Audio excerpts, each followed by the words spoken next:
একগুচ্ছ সমস্যায় কৈলাসহর রামকৃষ্ণ মহাবিদ্যালয়। পানীয় জল নিরাপত্তা ও পরিকাঠামোর দাবিতে এবিভিপির বিক্ষোভ।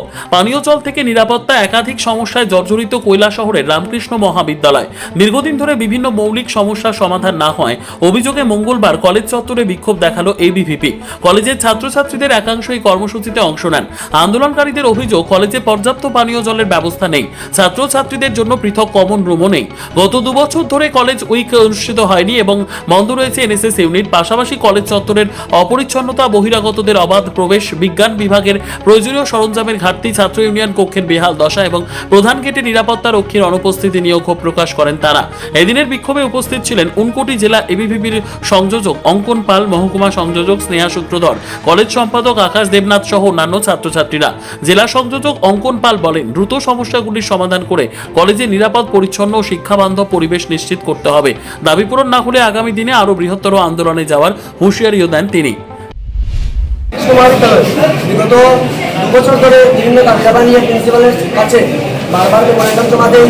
ছাত্রছাত্রীদের সমস্যা যেগুলি আছে সেগুলি জানায়, কিন্তু প্রিন্সিপাল স্যার নীরব ভূমিকা। প্রিন্সিপাল স্যার সেই সমস্যাগুলি কোনো কিছু সমাধান করেন। যেমন এই রামকৃষ্ণ মহাবিদ্যালয় রাজ্যের 2য় প্রাচীনতম কলেজ। এই কলেজের মধ্যে 2,500 থেকে 3,000 ছাত্র আছে। সে সংখ্যা ছাত্রের জন্য আমাদের গার্লস কমন রুম আছে, সেখানে 6টা চেয়ার, সে চেয়ারগুলি ভাঙে। বয়েজ কমন রুম নেই। আমাদের এত বড় রামকৃষ্ণ মহাবিদ্যালয় কলেজের মধ্যে বয়েজ কমন রুম নেই। দ্বিতীয় কথা, আমাদের কলেজের যে ওয়াশরুম আছে, কলেজের সাথে বোন যারা আছে তারা আমাদের কমপ্লেন জানিয়েছে যে ওয়াশরুমের বেহাল অবস্থা। এরপরে কলেজের মধ্যে বহিরাগত অনুপ্রবেশ হচ্ছে।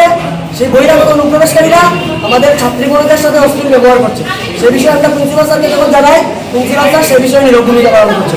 এবং যে সমস্যা আমাদের কলেজের মধ্যে পানীয় জলের জন্য আমরা বিগত 2 বছর ধরে আন্দোলন করছি, মেমোরেন্ডাম জমা দিয়েছি, কিন্তু আজ পর্যন্ত কলেজের মধ্যে পানীয় জল নেই। তবে একটা কলেজ, আপনারা পুরো কলেজগুলিতে কোথাও পানীয় জল পাবেন না খাওয়ার মতো। তো এইসব বিষয় নিয়ে আমরা বিদ্যার্থী পরিষদ আন্দোলন করছি এবং যদি এই সমস্যার সমাধান না হয়, বিদ্যার্থী পরিষদ আগামী দিনে আরো বৃহৎ আন্দোলন করবে।